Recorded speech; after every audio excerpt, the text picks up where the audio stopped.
So Ed, yeah, it looks It's like 7 o'clock. Yes. yeah, So this is the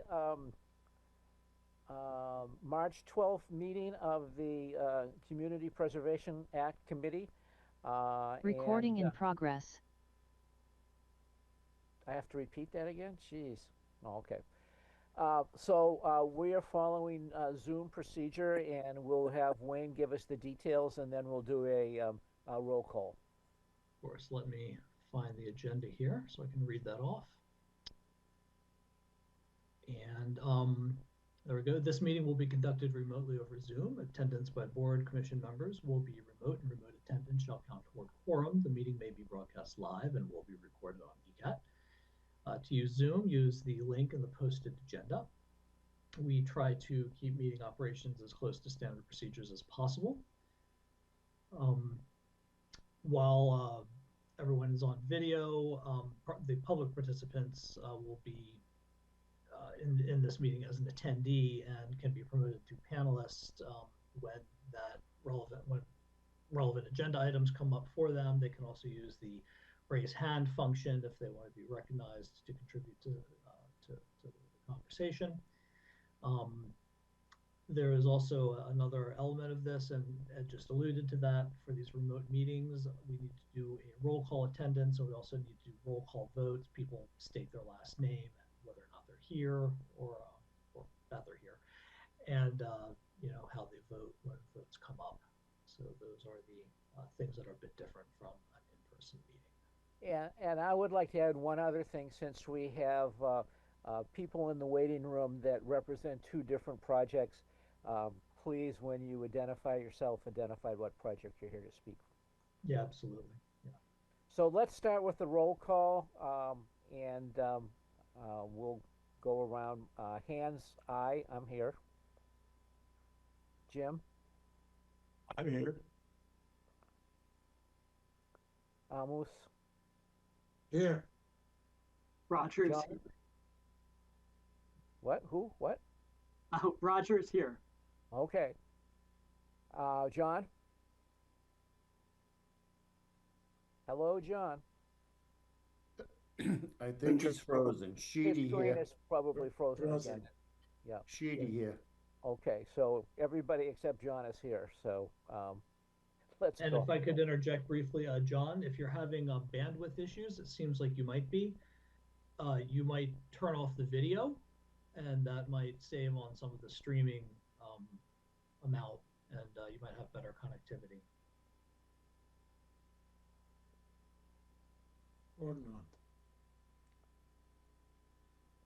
Well, he really turned himself off. Or he'll come back, Yes, I'm sure he will. and we still have five.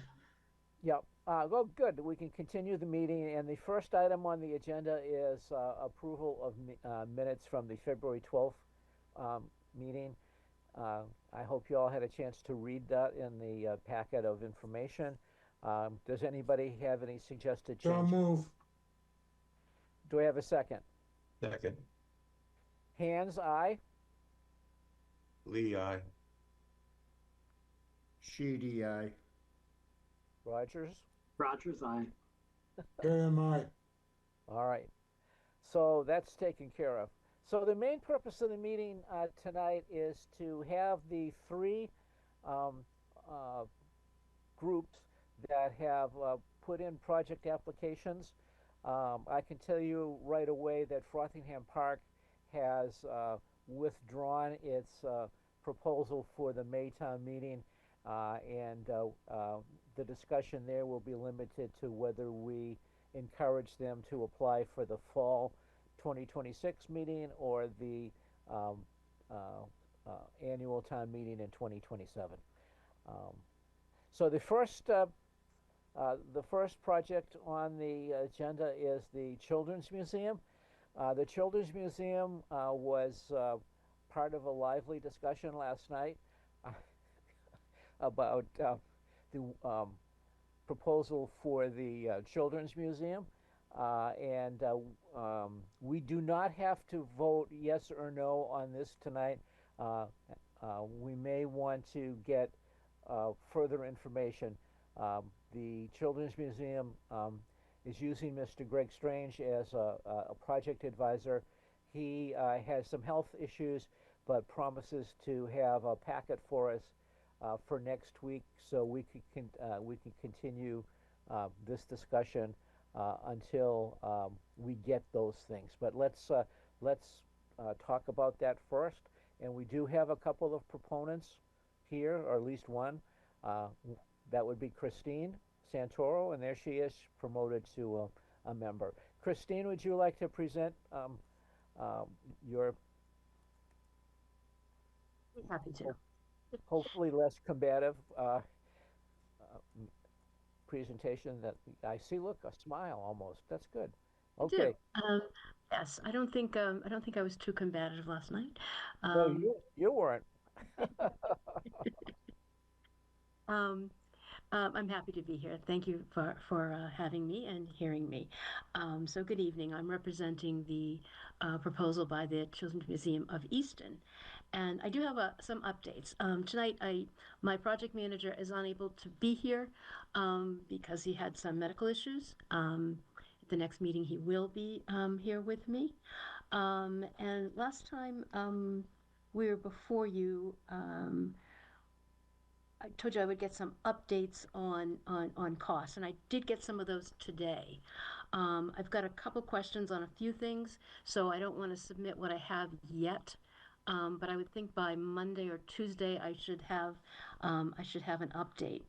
It looks like our last proposal was dated, I think, in November of 2024. So it's been almost a year and a half. And it looks like, when going through all of the elements, it's going to be about a 12% increase. Now, that does not contain a contingency. That's an actual increase. There's a couple of things I just need to clarify because it's not clear to me, so I'll get that information for you. And we were also talking about the difference between new replica replacement windows that would look substantially identical to what is currently there, and the estimate I have for that, I just got the final estimate today, looks like it's about at least between $33,000 and $40,000 more than the replacement windows. And that includes, a limited site work of taking out the windows, bringing them to the place where they would be worked upon, doing all the restoration work, and that also would include laminated safety glass because of the museums having such young children in the building. We'd really need that. I think actually code requires that. And then for insulation and heating purposes, we'd have to get new storm windows because what is there will just fall apart once they're taken down. I don't even know how old a lot of those are. A lot of them are these, fit over frames that I'm not even sure they make anymore. And those actually are pretty pricey. I thought they would come in a lot more. I mean, a lot less, but it seems like they're about $1,000 a window installed. So that's what I've learned, and a lot of it I just learned that today. So by next week, I'll be able to submit to you the complete proposal.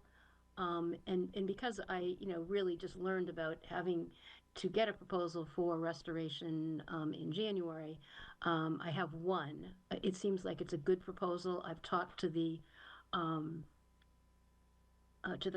person who runs the company several times. He's been out to the building.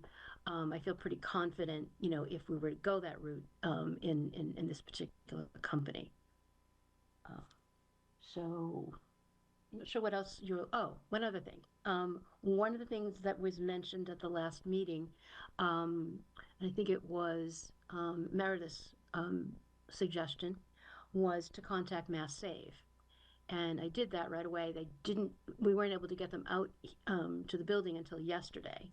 And so they toured the building, and it'll probably take a couple of weeks before I have anything back from them because they take their measurements and information, and that goes to National Grid.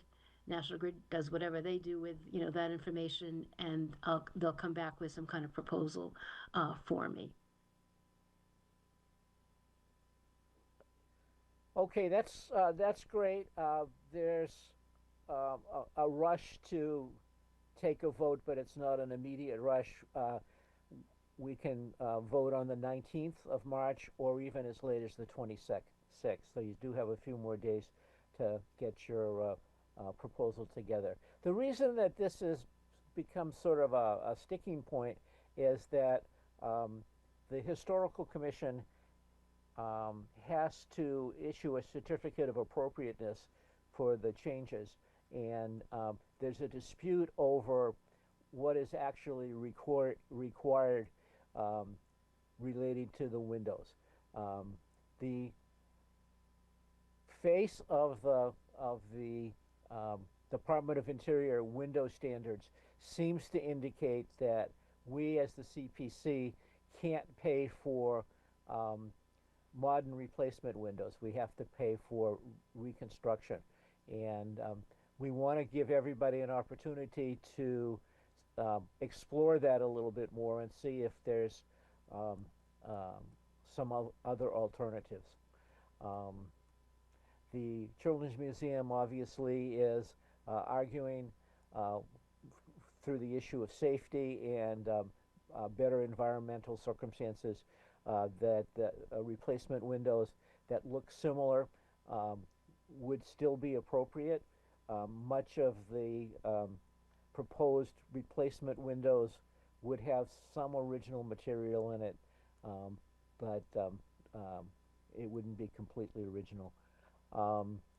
Greg has promised to submit comparative pictures between what's there now, which we believe are the original windows, and what these replacement windows would look like. So, does anybody have any questions for Christine? I guess I have a question more for either you, Ed, or Wayne.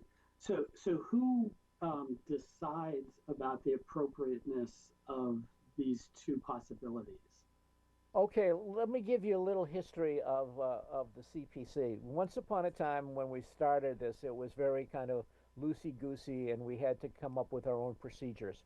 So the procedure that we have followed now for a number of years is that when a proposal is related to one of the particular constituent boards, like the Conservation Commission or the Historical Commission or the Affordable Housing Trust, they will put a stamp of approval on it and send it on to us. The problem is that the initial response from the Historical Commission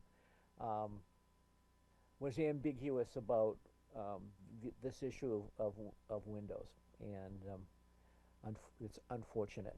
So it ain't our fault, but we have to follow the recommendations of we have to follow the recommendations of the Historical Commission, but we're not I'm not sure bound to those. And again, that's part of the issue that we'll be discussing at our next meeting. Wayne. And the regulatory issue that we're trying to solve for on a fairly tight timeline is the Children's Museum is in the local historic district and also subject to a preservation restriction. And because of both of those facts, the Historical Commission has approval over exterior changes to the building. And so the Children's Museum cannot get a building permit to do the work without, it's called a certificate of appropriateness. It's a state term. It's in the state law, the enabling legislation, which is why it's a little clunky. So we're trying to solve what the historical commission will approve so that we can know what the project will look like, so that we can know what the funding needs are. And it's mostly windows, but this also could be an opportunity to consider other cost escalations, since the town delayed the vote last spring on CPC projects. Yeah, if I may, and that's the updated proposal I received today is the escalation in cost, that 12% I was talking about, in the year and a half that has passed. And I need to clarify a couple of things on there that, I questioned. So before I submit that, to you, I want to make sure I've got the correct numbers. Yeah, we appreciate that for sure, and understand that the delay caused by the town's fiscal problems last year uh, created a hardship for the Children's Museum.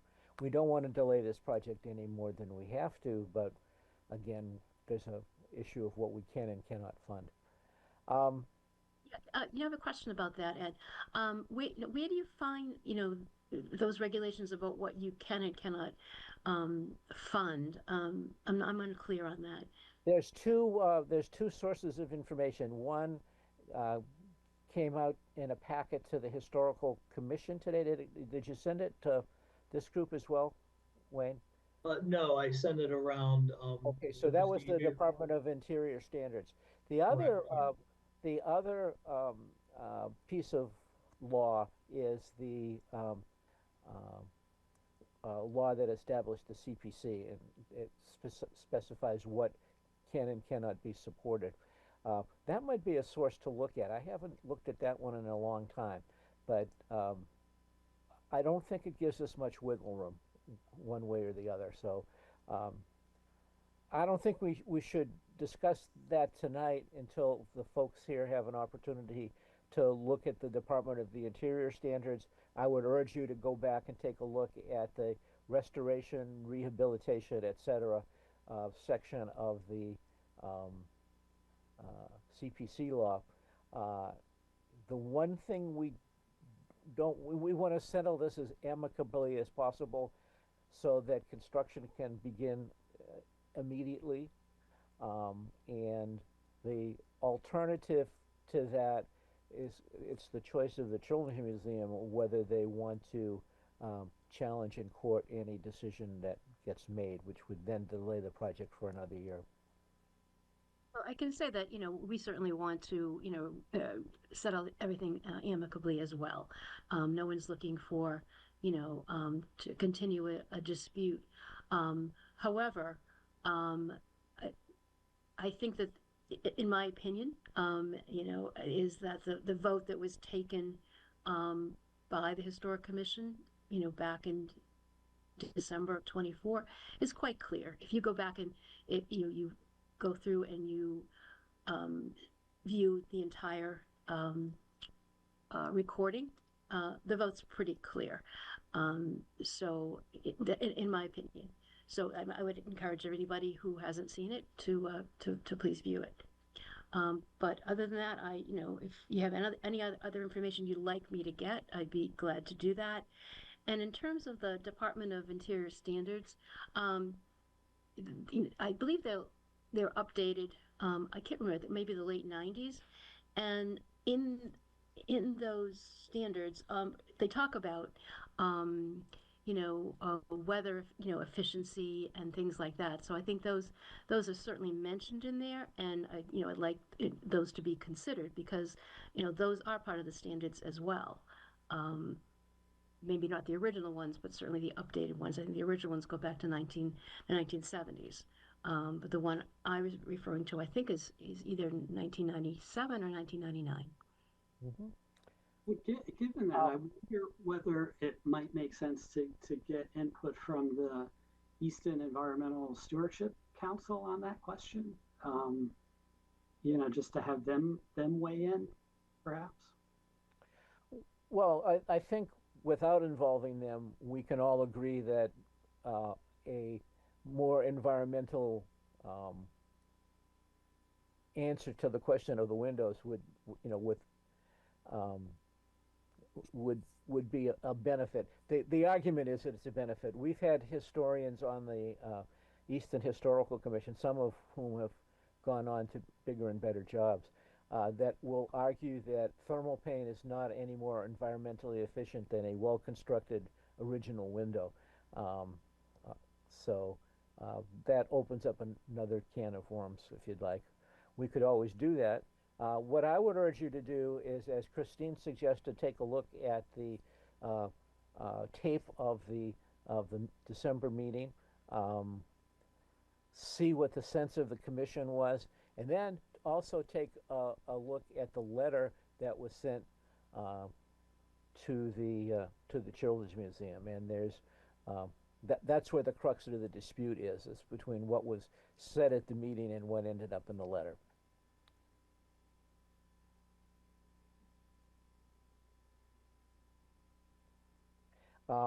We're all the buck stops here, I guess, is what you say. So, Rob, if you want to do some investigating on your own with that particular organization, that's perfectly fine. Just do not bring in any third party to search the building or anything like that. Well, if you want to do that, just ask me first. One thing I do want to reiterate is there is a regulatory process, and so the Historical Commission is the regulatory body that has to approve exterior changes visible from a public right of way. So, yeah, that is the thing we're solving for. From ignorance, I just need to ask the question: can you fund in opposition to the Historical Commission recommendation? I don't believe we can, no. Okay.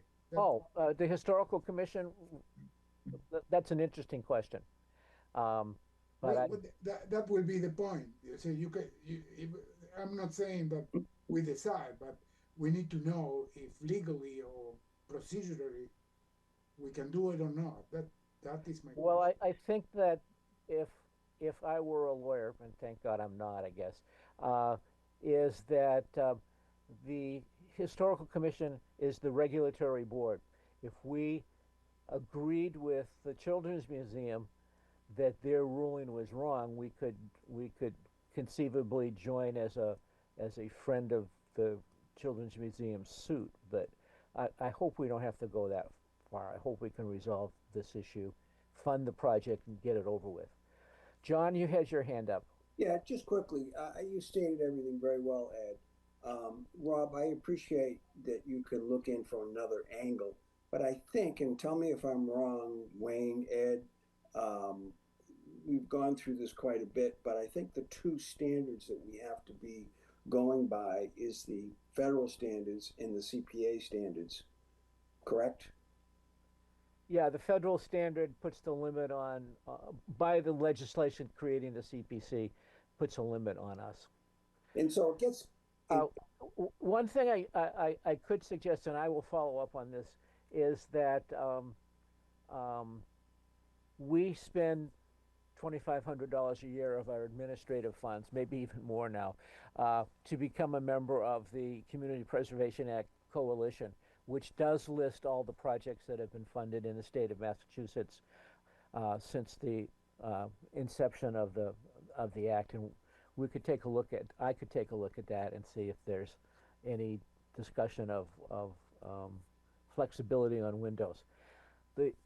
I do have to say, just to show you how detailed the conversation was yesterday, the Historical Commission under the Local Historic District Act has the right to regulate the exterior of buildings, not color, and only things that are visible from the street. But the argument was made by the proponent that the inside of a window is not exterior to the street, and therefore they have no right to regulate it. So it's a pretty fine thing. Okay. Any other questions? The logic say if it look the same, what is the point? Well, From the, one if of the they look the things, same from the outside, what is the point? there's a law that says it's got to be original, and that's what we're trying to clarify. I agree with you, Amos, and that's why we requested the Children's Museum to um, give us comparative photographs. But the the law is the law. I think, I'm sorry, go ahead. no, No, I'm you're sorry. So I think to your point when you started at the beginning of this discussion, I had sent out the CPA standards on window pro and con, and also on the federal standard, and then I forwarded it to Ed and to Wayne, and Wayne, you also forwarded a couple of more in regards to the federal standards on windows specifically, and those are going out to the commission, correct? Yes, I sent those out. I sent You think that we I should sent links to the Secretary of Interior standards yes, and also the Secretary of Interior's guidelines on sustainability. I forget what the exact name of that document was. But the Secretary of Interior has a list of standards and of guidelines on the treatment of historic properties and historic resources and historic materials, and it provides they're often the standards and guidelines that regulatory bodies are required to follow, for one thing, and they also provide a objective decision-making way to think through specific proposals and projects. So I sent that to the commission. I can also send that to this group as well. Yeah, please do that as well. I had failed to remember that Mr. Rogers is also an attorney, so we can go with the old saying, two lawyers, three opinions. So, but I highly recommend that our group tonight review both of those standards, CPA and the federal guidelines on should you or shouldn't you and why. And the federal guidelines, I believe that was the one where they also included, I could be off on this, but there was myths about which is more efficient in cold weather and so forth and so forth. It was very educational. So I highly recommend that this group look at it. It's not difficult reading. It's actually fairly easy and very educational and rewarding. well, I think let me update Amos a little bit. One of the issues about the regulatory power of the local historic district inside versus outside, one of the possibilities is that storm windows can be applied on the interior as well as the exterior, and that's why that came up last night. I don't think anybody thinks that interior storm windows is the way to go. And there are negatives to exterior storm windows that affect the original structure of the windows. The windows, as far as we know, and it's the belief of the Historical Commission that the windows at the fire station at the Children's Museum are still original, and that's something to also factor in. Christine, is there anything else you'd like to add before we're going to go to Dennis? I'm a little confused. Is it the look of it or the safety issue involved? Because that's my concern. Is it safe for the kids? It's lead paint laws don't apply to us, but they do apply to children. And is that being taken into consideration that it's inappropriate to put a single pane window in a museum that's used by kids? One of the problems that came up last night was that the windows, because of their age, are very low to the floor, which makes them exceptionally dangerous on the second floor and the Children's Museum have tried to work around that by um, putting a board across the lower part of the pane. So if you wanted the building to look original, that would be something, a double pane window with safety glass, like your car window, would solve. If I could That's a address big, that too, that is a very big consideration for us. That's my first consideration is the safety of the people who are in the building, and many of them are less than 3 feet tall.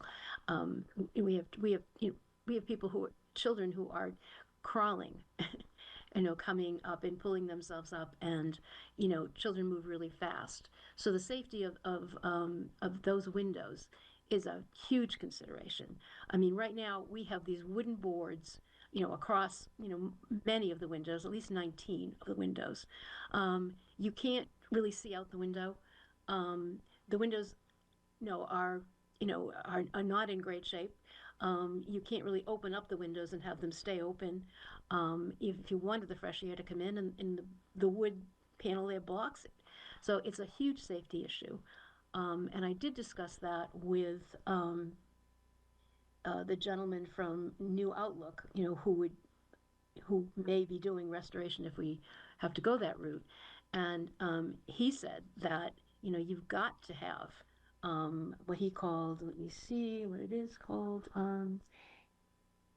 It's a laminated safety glass. And he thinks it may be even in the Eastern Code. I don't know that, but he said that most restoration he does, with that, with those type of lower windows, those glass, whether they're original or not, are replaced with that kind of glass because it really is a very serious safety issue. not only there's a possibility of falling through the window, but breaking the window and cutting yourself on the shards. Yeah, because if you, I mean, we actually have a window that it's covered with the board, but we also have tape on it because, and you can see the way the crack is. I mean, it would be just this knife shaped, piece of glass, where if you put in the safety glass, what happens is that in between the glass panels, there is a protective material that if something breaks, it won't completely fall apart. Okay, it's even better than the safety glass on your car windshield. Amos? Yeah, I'm reading here primary federal standard for historic building, the law that you mentioned. It is here in front of me. It appears to be a little more flexible. Actually, it says that if you cannot repair because it's in a situation that you cannot really restore, you need to bring it up to look like even state something about insulation and environmental and all that. So I like John said, someone needs to read this We because all should read it. Yeah, yeah, not just you and John. yeah. No, I think John put the point exactly what it is the federal standard. I don't know if override anything local or state, but it appears to me that according to this, you have a leeway to go with a window that look like the historical, but it's built for sure. Vinyl is not acceptable. It says here aluminum is not acceptable. There are some details here on this law, but I think the historical commission should read this. Can I ask a question here? Whatever information that you've sent to your board, could you also share that with me just to make sure I'm on Yeah, I'm sorry. I thought pages, all that of you? did go out to you. Um, I don't think I got received. I didn't yeah, see it it. just went out this afternoon. We'll make sure you get a copy tomorrow. Okay. Right? And one other thing I'd like to raise. A gentleman named Joshua Doran from the Mass Historical Commission has indicated to me that the I mean, and they're not going to, they're not going to tell you what to do, obviously. But I consulted them just to kind of understand, the parameters that we're dealing with. And he said, particularly in Massachusetts, that, environmental issues and heat loss and things like that and safety are really very, very important. And they're not to be, ignored. And that the standards are not law. The standards are guidelines. No one's, you're not breaking a law by not following a standard. They're guidelines. Sort of like the Pirates Code. I don't know I don't know the Pirates Code. You have to send me that. Yeah, I think we've kind of reached the end of this discussion for tonight. Um, I would urge you, Christine, to put together your best shot for the historical commission, uh, because a lot of this is talkity talk, and we're going to be seeing. You've promised us. I'm sorry, I'm on the historical commission as well. Um, you've promised the historical commission this information. If you have letters of support from Mass Historical, you could always add those in as well. A letter of support. It was a conversation, but I can call Mr. Doran again, and you could too. He's not he's not going to take sides, but he has a wealth of information. Good. All right. And also, just to reiterate, I'm sorry, Ed, while I'm thinking of it, Wayne, again, the CPC form, the paper information on historic windows, if you can make sure you send that to Christine also. And I had sent that this morning. Well, is that a link to a Google document? Yes. Okay, I will have to dig that out and try and get that. It was specifically on CPC, and it was titled, Should You or Shouldn't You Replace Historic Windows? Oh, good. That would be very useful. All right. All right. Last chance. Anything? Anybody? Thank you, Christine. And Thank you again. we'll be Thank you seeing very you much. next week, I'm sure. So, You will. Yep. Thanks, Okay. everyone. Thanks. So the next thing on the agenda is the Frothingham Park, and we already briefly mentioned that. Let me reiterate that they have withdrawn their proposal without prejudice in hopes of having a chance to resubmit it. And the issue that they would like us to look at is whether they should resubmit for the fall town meeting or the next annual town meeting. Traditionally, the town has only considered CPC expenditures under emergency circumstances at fall town meeting. Fall town meeting traditionally has been one that sort of wraps up stuff that came up after the annual town meeting. But that doesn't preclude the fact that if this is an emergency situation, and it certainly sounded serious when Mr. Hurley was here making his presentation, they could consider another proposal. Any discussion on this? Okay, then let's move on to the issue of the proposal for the hall. And Wayne and I went through the proposal for the grant that the Historical Commission voted yesterday to send a letter of support for, just to specify what the hall is actually suggesting that we expend. And the numbers have floated around from the initial request or the initial proposal of around $40,000 to $80,000 to covering all $150,000 of this project. So let's bring in the representatives of the hall and begin this discussion. So Lynn Spencer had been here. She has left the meeting. It was such a in- fascinating discussion too. Yeah, I just shot her an email to let her know that we're up. If she may have another meeting she has to get to. And I see out in the waiting room we've got Joan Lundgren and Kristen Stone and a mystery person called Zoom user. I'm going to promote. What the hell do I Kristen. do that? It's How do I Fred. get on here? This Oh, is there me. you are. It's Is that you, Fred? Can you see me? No. We cannot see you, but we can hear you. All right. Well, Fred's there. That's good. All right. All right. Lynn had to leave because Okay.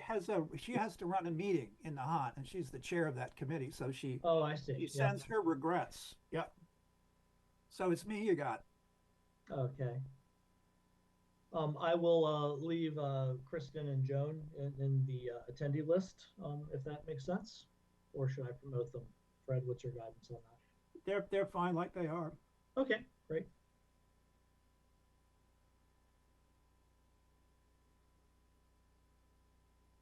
All right. So for new members of the commission, that I guess that would be Rob, and I'm not sure that Amos has had the right and privilege to be involved in a hall discussion before. The hall is something that the CPC has been funding for a long time, and our biggest issue of discussion over the years has not only been the specific proposals, but the overall, how do we handle this building? Do we do it piecemeal with which is sort of what the hall is suggesting at this point? Or do we wrap it all up and put a big ribbon on it and ask the town for $10 million? Fred, you still there? Yeah, no, I think we're doing piecemeal because it was clear there was no large funding. So piecemeal is not our initiative. That is our reaction to what we are told is reality. Yeah, well, I didn't give the reasons why. It's just those are the two alternatives. Yes, but to answer your opening question, we did start out at 80, which was a quote I got from the actual subcontractor, was not including other expenses like scaffolding up 65 feet and other things for whatever. But we pared it down, the ask to 40,000. We're back at 40,000. We have contributed 25,000 of our accumulated reserves, which we normally would hold for emergency, but we think this is well spent now, and we have gotten pledges. So, we're asking about as low as we can really go, and I'm hoping that 40,000 passes the optics test. Wayne, last night the Historical Commission approved supporting the hall's request for an MP, whatever, CC. MPPF, yeah. MPPF. That has some interesting requirements about how much you have to lay out in order to get the grant. And could you explain that a little bit to us? I can try. It's been a while since I've been directly involved with MPPF grants. I used to actually be an MPPF grant administrator for MHC in a previous career. So the MPPF program is a very competitive 50% matching reimbursement grant, I believe, offered by the Massachusetts Historical Commission. And I think the structure of the grant is you spend the money and then you request the grant, you get reimbursed for it. So you have to spend twice the grant amount to then get your grant. So I think it's a 50% matching reimbursement grant. So it's important for applicants to show that they have the cash to do the project that they say they're going to do when they apply for the grant. And the grants, I believe, are due at the end of this week, I think tomorrow, in fact. And then I think MHC makes its determinations in June. I believe the hall has received at least 2 MPPF grants in the past. Yes. Okay. And like I said, they're quite competitive. They range between 75 and 100,000. And we've gotten a few of them here in Easton for the hall, for town hall, possibly for shovel shops, I think. So Yes. yeah, and the applications are pretty comprehensive with a lot of attachments. Yeah, the proposal that I looked at today is 26 pages. So Yeah. Well, ask me. I filled it out. So if you have any questions, there's some typos on page 15. Speaking as I a, left those in there for you, Ed, just to see if you would catch them. yeah, I did. All right. Okay. Mea culpa. Sorry. What I guess the first question is, could you go over what you're proposing that you do with this money? Well, there has been a problem with leaks that's become quite apparent at the top of the back of the tower. There's a lot of copper plating, sheeting, I guess, not plating, where the photographs that were included, you can see where the seams have deteriorated and water is coming in. Especially what compounds it is it's a very exposed area. It's up high on the roof, exposed to the northern winds, excuse me. So it gets a lot of environmental stress, and it's been causing some problems with the tower inside. We're starting to develop some mold, and I believe part of that. Now, it's hard to tell where water comes from, as you know. You can see it come out, but it's hard to say where it comes from. But I certainly think fixing that would help with the mold problem. And also in the attic, there are signs of rafters that have water damage. I can see them getting wet when I check on rainstorms. So it's a hole in the envelope is basically what it is. And we'd really like to get it patched up. And I know we come to you more than once on this tower area, but it just seems to be a weak point in the design. So. Yeah, this is, I believe, the third proposal to deal with the water issue in the hall, but the two previous proposals were further down in the hall. Is that correct? Yes, and we made a mistake on the first one, thinking it was merely a question of repointing between the stones, the large brown stones, and it turned out it was really that water was getting through the brown stones themselves, which formed the roof on the tower. So really, repointing might have helped a little bit, but it was primarily water that seeped through the brownstone, which is very porous. So that, we had to come back again because it turned out we were headed in the wrong direction on that one. So anyway.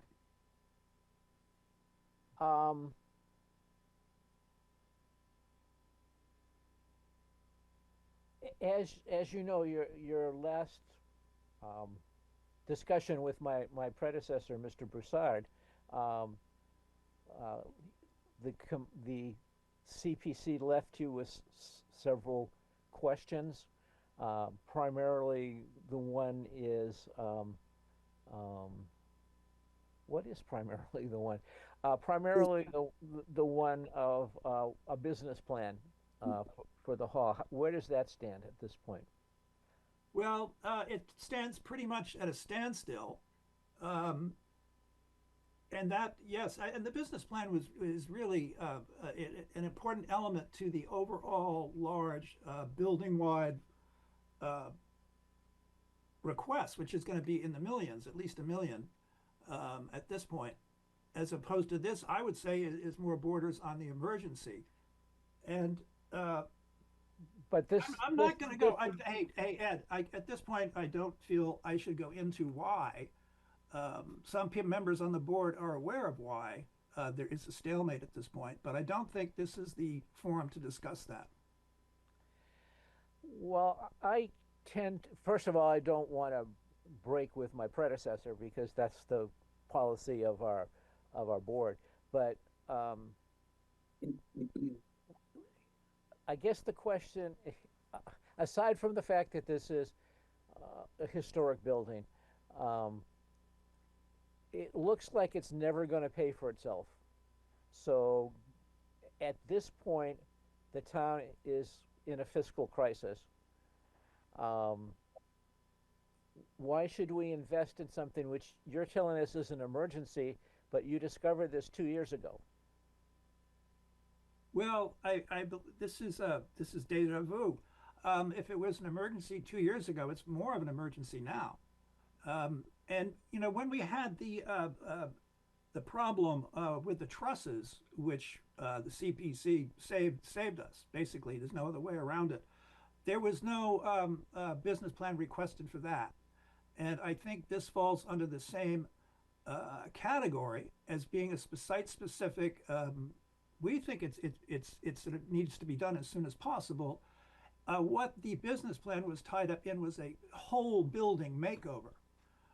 That's what we want to get done, because we want a business plan for a number of reasons, among them being outside fundraising as well. So it's not like we've given up. We've just had something I'd rather not discuss here.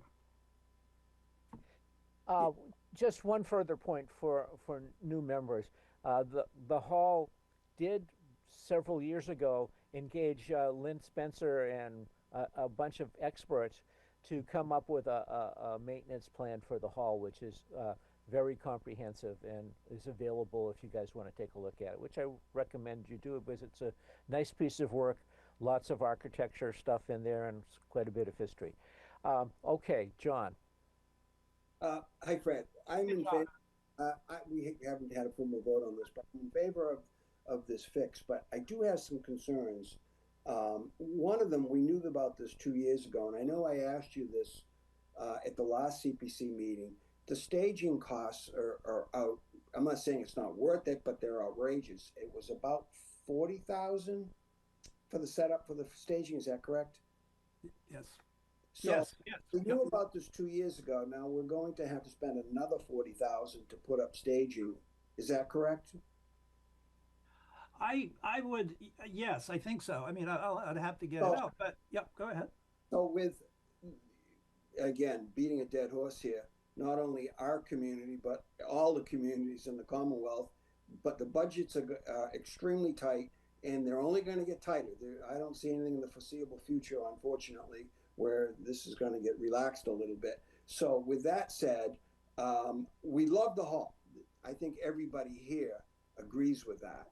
But we have that comprehensive master plan maintenance schedule, but how can that be implemented when we're, for lack of a better way, saying nickel and diming this, which is, it's helping, it's keeping it alive, it's keeping it from, blowing up from the inside.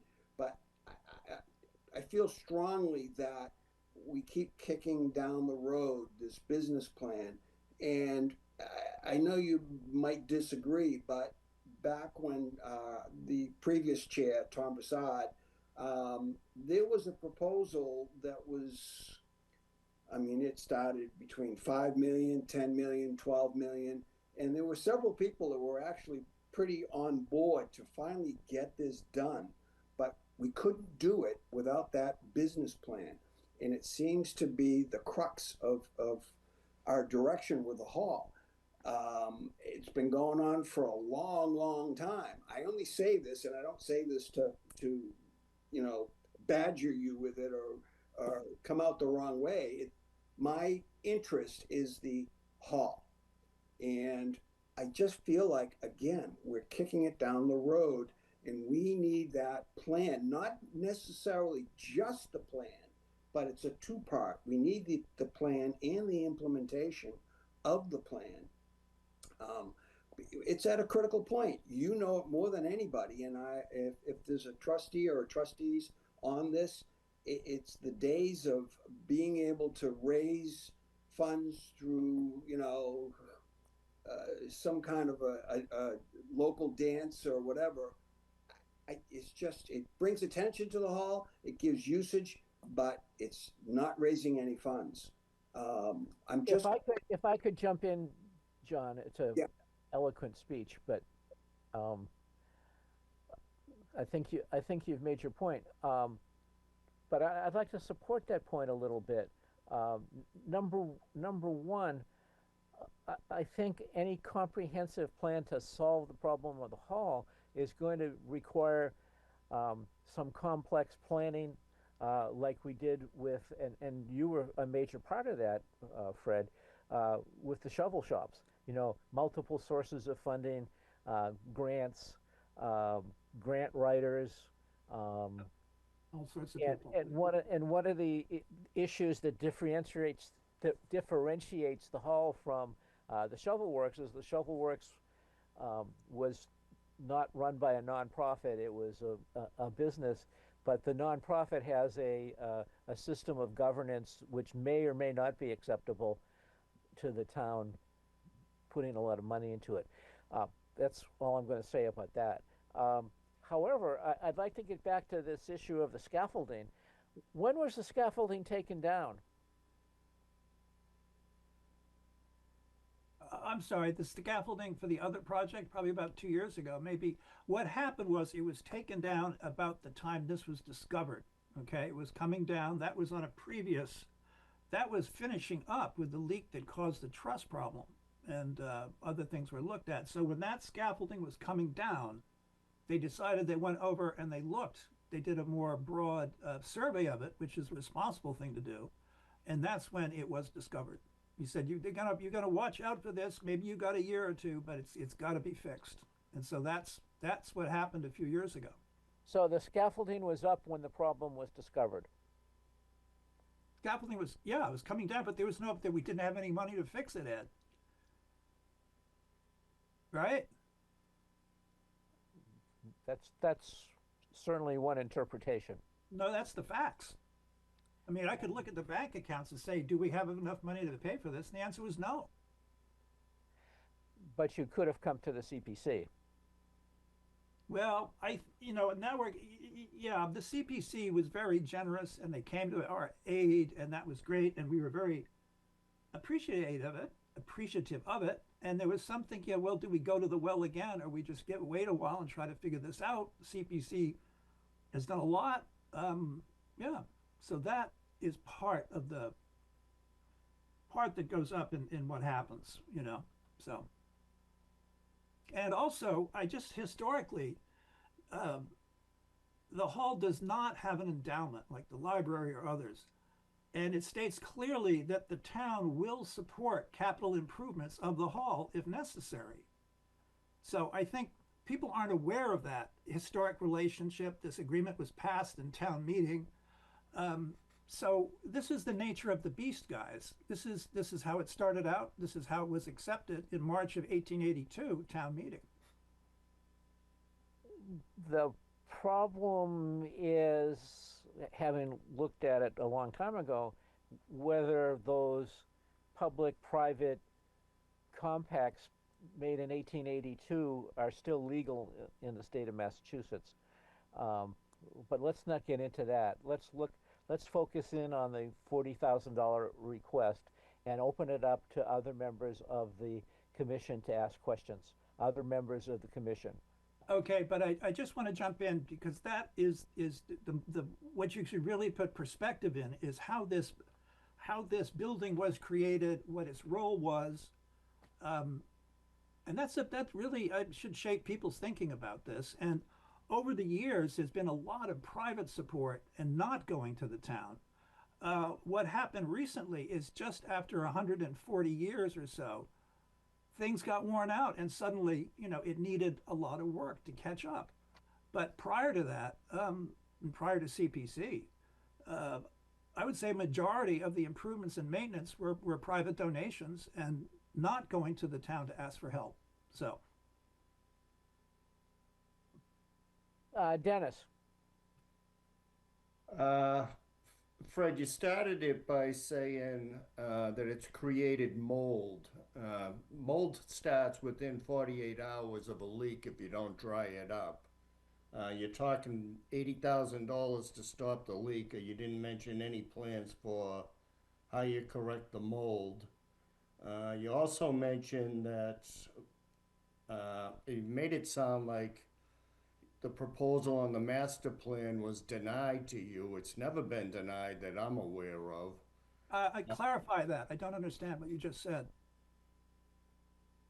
Well, you said that there was no major funding available because we were, at one point in time, as a committee, we were done with the Band-Aids. We wanted to resolve the issue once and for all. We wanted the ADA issues resolved. We wanted the parking issues resolved. And now we're back to putting Band-Aids on there again, like somehow there's a new board and we've forgotten where we were or something. We're not. Yeah, And you said it's a capital Mr. item. It's not a capital item. It's a maintenance repair. No, it's not. If it is, we can't pay for it. If it's maintenance, we can't pay for it. It's rehabilitation, which is a euphemism for maintenance.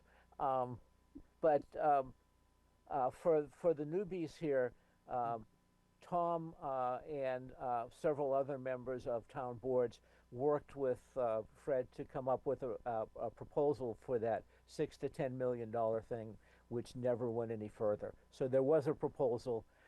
It didn't get passed for a variety of reasons, which we don't need to get into, but Dennis is absolutely right. Now we're back to Band-Aids. Well, we need Band-Aids. Yes. We're going as low as we can, guys. We're pulling in money of our own. We've got a lot of skin in the game on this one. This is a $175,000 project. We're only asking you for 40. And one of our concerns would be, given the way that this has to be funded, do you have the money in hand in grants and donations, or is it something that you still have to work out? Well, we have the donations. We have 112,000 pledged, okay? And we look to get another 75,000 from, against 112 because we had to do 75% of the total cost, okay? That's how you come up with 112. And then another 75 we're looking for from MPPF. So we do have $112,000 committed, okay? If you get to 75,000 from MPPF, correct? No, we have it right now. Pledges, cash accounts. We have 112,000 in liquid assets between all these pieces to go ahead. Amos. If we get your 40, yeah. So I would say subtract 40 from the 112. So I mean, we're being pretty aggressive about this on the funding. And we understand the optics of what's going on these days and the economic climate. And we understand that. So that's how we've been trying to appreciate what the reality is of this situation. And yeah, my struggle with this discussion is the way it's framed by Mr. Ames is that this is an emergency. If it is truly an emergency, it's different from all this discussion about the overall plan and how much the whole pays for itself and all that discussion. Because if it is an emergency, it will cost a lot more if there will be a lot more damage in the next few years. And whoever has problem with the roof know what that end up being. So if Fred, if you can explain how come this is an emergency and why I heard that 2 years ago we knew that this is going on, and so can you explain the emergency part of this? Because that, at least in my opinion, that changed the conversation.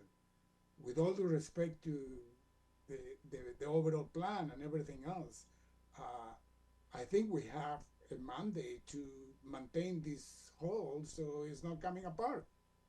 yes, that is the original intent of this agreement with the town. What has happened since 2 years is this problem is progressing, and it will continue to progress. And as you said, if we don't get a fix on it, it's going to cost a whole lot more in a couple of years to fix it. And that's really been the case for doing a full program now. The original full program, and Greg Strange was very much a proponent of that, was like 4 to 5 million. Now we're talking maybe 10 or 11 million. So we can see what time goes by has done. So again, this, we really want to get this in, stop it. It's deteriorating, continues. The leaks are getting bigger. Before it's really just, maybe it'll cost double eventually to fix this. So, Penny, that's my thinking on it, Amos. Is this backup, the following question, is this backup by engineering that done the proper research and investigation on the issue, looking with cameras, with drones, whatever is needed in order to figure out the real engineering conditions of the roof and everything else? Or this is just an opinion of some professional? No, it has been. We have Structures North who has looked at it. We have very, very good photographs that show you the damage. We have very experienced people who work, Doug Manley, who's worked 30, 40 years as an architect on such historic preservation projects. So we have some good talent has looked at that. This we're certain of. Do you have a technical report? I think you've got it. Yeah, that's the proposal that we have in hand. Well, no, I mean a PE that signed under a report. No, and we did not think that was necessary. I think it is. Okay.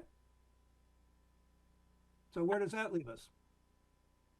Well, I have a question. In the second time that we fixed this hall, after you determined that it needed more than repointing, didn't you do a technical analysis there? And wasn't it discovered that Mr. Richardson kind of screwed up the design of the hall, and that's why it leaked? So you do have a technical report somewhere. Well, there will be, but to address Amos's point, I don't know if there's one that zeroes in on that particular area in detail. But you're right. There's been no shortage of professional studies on that building, which CPC in many cases has generously paid for.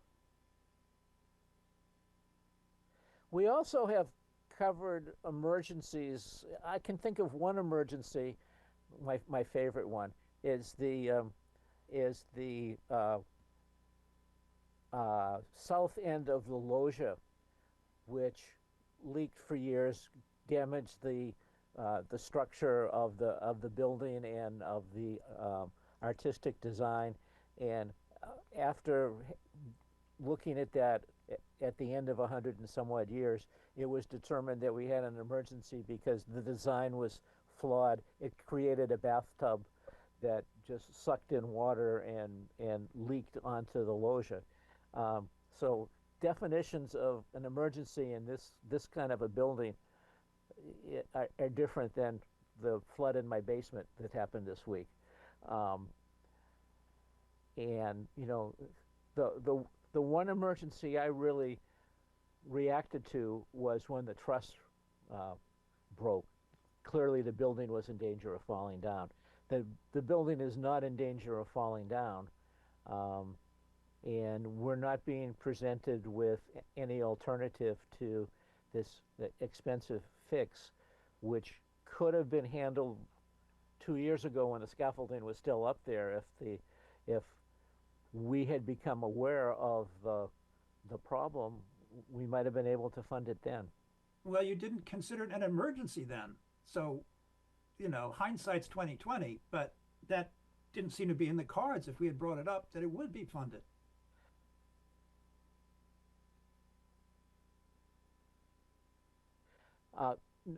No, John. Anybody else? I want to give everybody a chance to ring here, and I really appreciate Amos jumping in. Thank you. Yeah. Rob, are you going to disappear and there's just going to be a smile left? Is that Jim? Anybody? I, yeah, we can go around on this. I think ultimately the water's coming in. It has to be stopped if we want to save the building.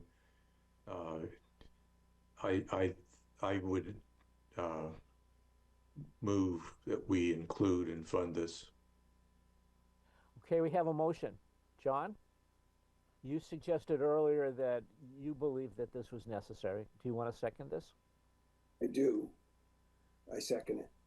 Okay, so we have a motion. Any further discussion? John. So, getting back to Fred, and it's a little redundant with the staging. When this was up 2 years ago, um, we have down a comprehensive master plan with a maintenance schedule.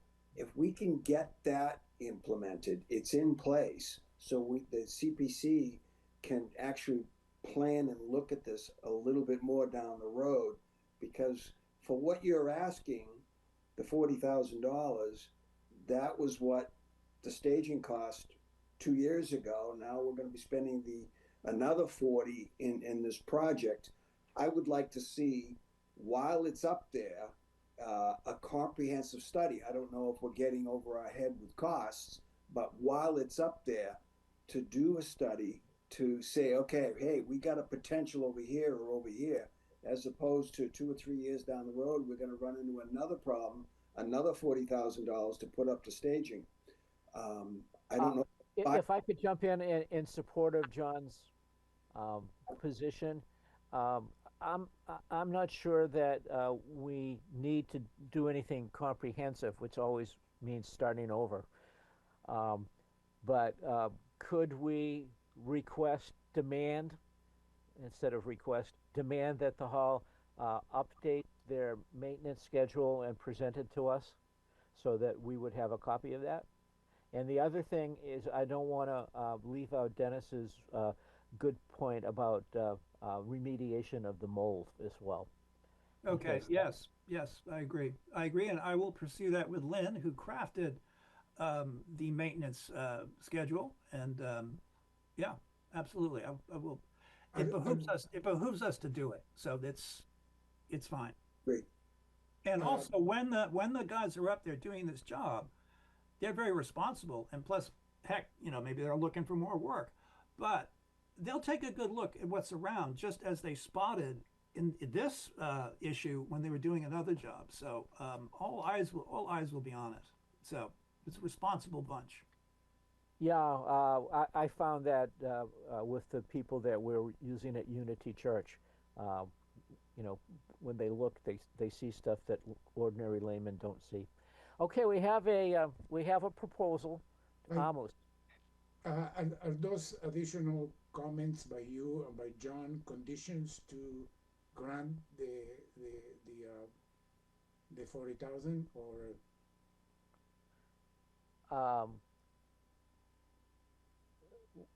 You attach strings to the money you are going to give. That's my question.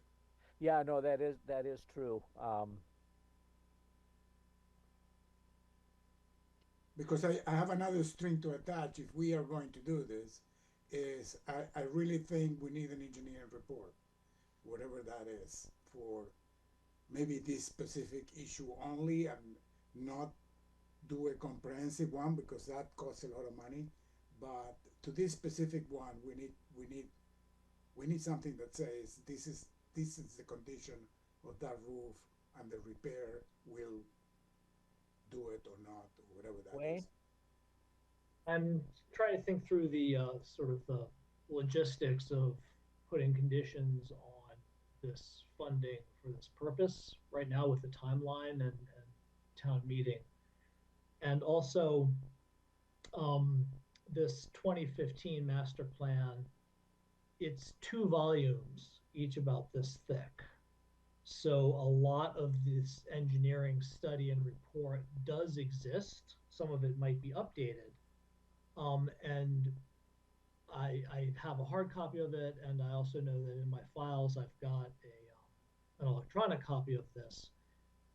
And I trying to think of a way to actually send it to people. I thought you saw me looking a little abstracted. I was seeing if it was posted in documents on demand on the town website. I could send you a link. I didn't see it readily. I'll look again. And if not, I'll put it there and send you a link. Long story short, we actually have a lot of studies for this building, and maybe I can find all that we have and send it around and look at that as a first step, because we have so much studies already. Yeah. So good, let Wayne. me rule my own suggestion out of order, and we'll vote strictly on supporting the $40,000. However, as chairman of the CPC for the next 3 months, I would like to propose that we add an agenda item. It's been a long 2 nights. To discuss the mold issue, the maintenance issue, and the any updating that's needed to be done in the engineering, and you put that on the agenda. We can come in and discuss it. That should be a friendly conversation where we're Yeah. working towards the same goal. Absolutely. That's a And I good think- compromise. And I think there's been an engineering study, and maybe Wayne knows about this, after the 2015. So again, there's been some pretty close looking at this building by professionals. And another engineering study, I always, the only thing, and I don't want to drag this meeting out any longer, you say engineer, I'm thinking at least 5,000, to get that stamp on. So if we can use some old ones with any degree of confidence, I think that would be good. Yep, I agree. All right, if there's no further discussion, let's vote on recommending to the town with the beautiful language crafted by Wayne, supporting $40,000 of CPC funds for this. Do we put that contingent upon the NPPF? No. Yes. Yeah, well, it's not going to go anywhere, right, without the MP. Yeah, exactly. Yeah, absolutely. Good point. So this, I'm sorry to interrupt here, but this is it for the MPPF application. If by voting to accept it, that means this will be passed along to town meeting, correct? It'll Yes. be on the warrant for town meeting. Okay. Yes. Because that will make it. Voting to recommend it to the select board. For Okay. Yes. No, that is something that the MPPF would be looking for. So I want to make sure. Okay. Yeah. And if I could have an opportunity to check out with town council and town administration whether or how the funding could be contingent on receiving other grants. Like I'm not positive that's a thing that can be done at town meeting in this way. So Okay. I don't know how we can word that. The question is, we don't want to vote $40,000 for a project that's not going to get done. Right. Well, yeah, we don't want to. I mean, you know where to find us. We're certainly not going to do that. Yeah, we've known where to find you for a long time, Fred, and it still does. It hasn't solved any problems. Well, you know where to find me, Ed. Anyway. Okay, so we have a proposal. It's been made and seconded. We'll start with Jim. It's your proposal. What's your vote? Aye. Dennis? Sheedy, aye. Ventresco? Ventresco, aye. Rogers? Rogers, aye. Kedem? Kedem is aye. Hands is aye. Thank you. Thank you very much. Thank you. Thank you, Fred. Yep. So, would you like me to go? So I can, No, we don't want you to go because you'll probably find another emergency while you're out there. Ed, I leave it to your good judgment what an emergency is. So, there you go. Okay. Yeah, I will leave... you guys can go. Absolutely. Thank you. All right. And thank you again. CPC has been critical to the survival of this building, so we thank you. Okay. Bye. Bye now. Is there anything that the chair could reasonably anticipate? That I'd be shocked if there were. Seeing How none. about a motion to adjourn? With, Second. if I could interject, the next meeting on the 26th, Yeah. which it would be a vote for the Children's Museum. That's what that was about. So Correct. please Yes, that's right. The historical commission is meeting next week on the 19th. Yeah. on the 19th to make that proposal, and then we'll be back here on the 26th. Right. And we apologize for the squish schedule, but it's necessary to get on the town meeting agenda. So there's been a motion to adjourn, and it's been seconded. Jim and Dennis. Hands, aye. Jim? Lee, aye. Amos? GDI. Aye. Aye. Francesco, I. Rob? Patras, aye. Okay. So that does it. We survived another meeting. And no fighting tonight, John. It was nice. That was very good. Yeah. Yeah. Everyone's on their best behavior. Goodbye, everyone. Bye, everybody. Think spring. Yeah. See you in 2 weeks.